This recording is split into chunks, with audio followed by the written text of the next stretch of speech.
Assalomu alaykum, hurmatli obunachilar. Sizlar bilan birgalikda biza bir oy oldin qulupnay ekkandik. Mana endi men kutgandek bo'lmasa ham, lekin ishqilib ozroq soldi. Mana qulupnaylarimiz birgalikda ekkandik. Mana qulupnaychalarimiz.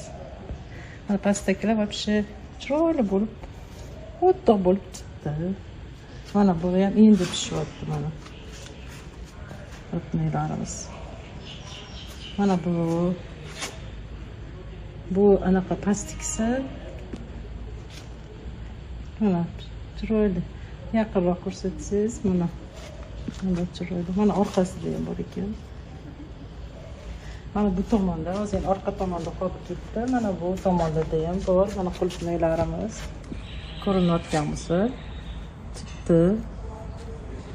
Lekin endi biza kutgandek qilib solmadi, ishqilib bo'ldi qulupnaylarimiz. Endi men havas qilib anaqa qilaman, qiziqaman shunga. Shuni ekuvdim men shundoq qilib bo'lsin degan maqsadda. Mana bo'lsa endi pishyapti. Lekin kichkina, hali men uncha tushunmayman anaqani, qandoq kesilar. Mana bu orqada ham bor ekan mana. Qulupnay.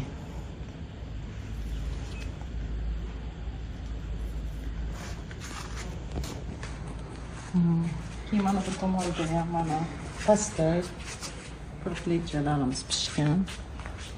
Lekin buni qandoq kesishdi, nima qilishdi, hozircha uncha bilmayman.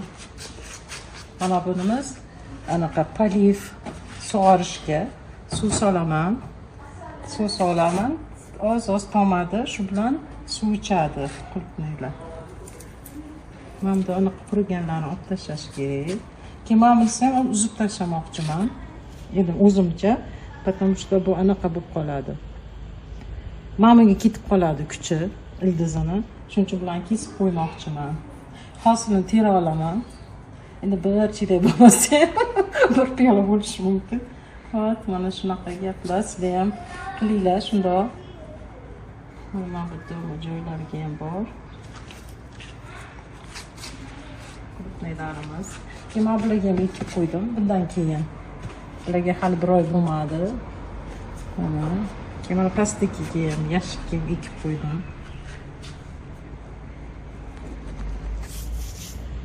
Sizlar bilan shuni sizlarga ko'rsataman, shuni deb anaqa qilgandim. Mana ko'rsatyapman. Birgalikda ekkandik bir oy oldin. Mana shunaqa.